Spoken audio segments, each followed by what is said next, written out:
अस्सलाम वालेकुम। Welcome to Masood versatile vision. हमारे एक व्हाट्सएप ग्रुप में एक भाई ने ज़बरदस्त सवाल किया। उसका सवाल ये था कि यूएसडीटी डिलिस्ट हो जाएगा तो इसको हम सेल आउट कर दें। उसका सेकंड सवाल ये था कि इसका इम्पैक्ट पाकिस्तान के अंदर क्या होगा। तो पहले क्वेश्चन का जवाब मैं दे देता हूँ। मैंने प्रीवियस वीडियो में इस चीज़ को हाईलाइट किया। देखें, यूएसडीटी डिलिस्ट होगा या नहीं, ये बात की बात है। आपने सेफ साइड पे जाना है। सेफ साइड क्या चीज़ है? आपके साथ कई और स्टेबल कॉइन्स है जिसको आप परचेज कर सकते हैं for the time being. USDT सबसे पुराना कॉइन था, स्टेबल कॉइन था, जिसको क्रिप्टो की दुनिया में लाया गया। ठीक है, पर फॉर द टाइम बीइंग आप जा सकते हैं यूएसडीसी की तरफ, FDUSD की तरफ। ठीक है, क्योंकि जो न्यूज़ चल रही है वो ओवरऑल इस तरह है कि MICA अभी तक सेटिस्फाइड नहीं है। तो जाहिर सी बात है कि हो सकता है डिपेक्ट हो जाए, क्योंकि अभी तक रिजर्व का कुछ पता नहीं चल रहा। और सबसे इंपॉर्टेंट चीज़ है, मिंटिंग का प्रोसेस जो है वो स्टॉप हो चुका है 2 वीक से। सो करंटली अगर मैं होता आपकी जगह तो मैं क्या करता, मैं ऐसे टोकन्स खरीदता या कॉइन्स खरीदता जो कि मल्टीपल स्टेबल कॉइन्स के अगेंस्ट पेयर्स में मौजूद हो या ट्रेड करते हो। मिसाल के तौर पर USDC, FDUSD, BTC, इथीरियम, ये सारे टॉप प्रोजेक्ट्स जो है वो सारों के ऊपर जो है पेयर्स की फॉर्म में पड़े हुए हैं, जैसे कि सोलाना, आर्बिट्रम, एप्टॉस, ठीक है, या फिर जो है ओंटोलॉजी। ये काफ़ी बड़े प्रोजेक्ट्स हैं जो कि ज़्यादा पेयर्स में अवेलेबल है।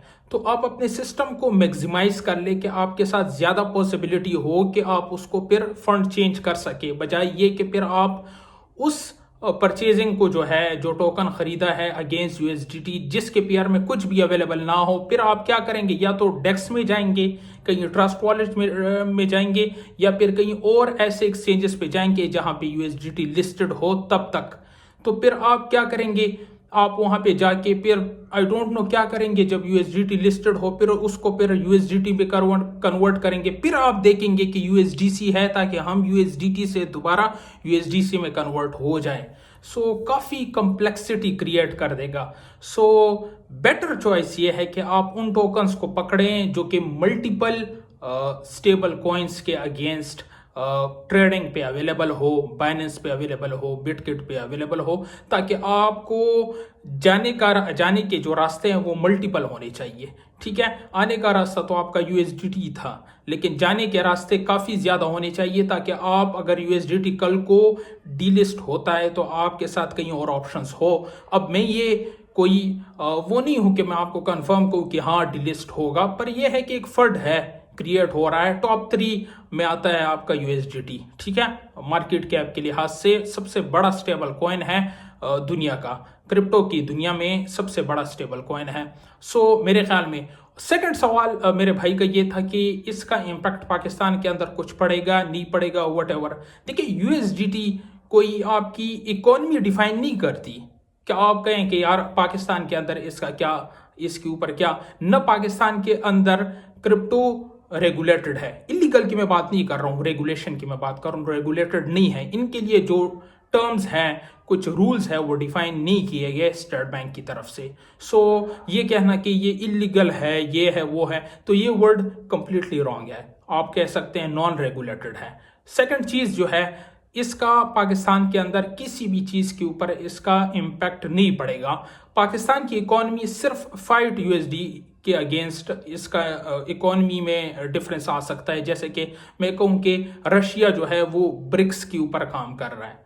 ठीक है, तो ब्रिक्स एक ऐसी करेंसी बता रहे हैं कि जो कि बड़े बड़े जो 5 देश हैं, और इसके बाद इसके अलावा कुछ 15 ममालिक, 20 ममालिक इसके अंदर ऐड हो चुके हैं, तो वो कंबाइंड एक करेंसी बना रहे हैं टू compete विद यूएसडी, ताकि हम इसको as a universal trading currency को जो है इसको बना ले।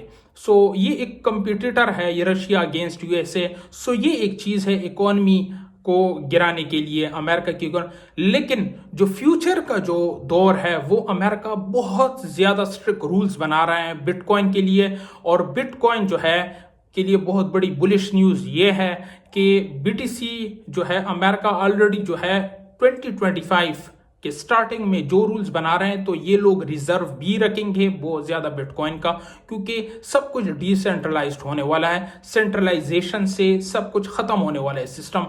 तो हो सकता है क्या चीज़ है, कल की न्यूज़ में देख रहा था उसमें कुछ ये था कि जो स्टेकिंग का प्रोसेस होगा उसके ऊपर कुछ टैक्सेस नहीं होंगे, पूलिंग का प्रोसेस होगा उसके ऊपर कुछ टैक्सेस नहीं होंगे, जो ट्रेडर्स होंगे जो ट्रेड में प्रॉफिट ले लेते हैं, ठीक है, ये मैं फिलहाल यूएसए के सिटीजन्स की बात कर रहा हूँ। अमेरिका के जो रूल्स है वो सिर्फ यूएसए सिटीजन्स के ऊपर अप्लाई होते हैं, तो उनके ऊपर टैक्स लागू होगा जो कि ट्रेडर्स होंगे। तो जो एक्सचेंजेस होंगे वहाँ पे रेगुलेटेड होंगे, वो यूएसए गवर्नमेंट को सारी इंफॉर्मेशन देगा, उस हिसाब से फिर ट्रेडिंग के जो प्रॉफिट्स हैं वो भी गवर्नमेंट के साथ शेयर होंगे और उस हिसाब से उससे टैक्सेस की कटौती होगी। मतलब ये हुआ कि यूएसए के अंदर जो है अगर आप देखते हैं तो टैक्स होगा, लेकिन एक तरह से रेगुलेटेड, और बिटकॉइन को फरोग देना, यानी बिटकॉइन की दुनिया, क्रिप्टो की दुनिया को जो है ये लोग प्रमोट कर रहे हैं। सो अमेरिका का जो फ्यूचर वो है वो ये है।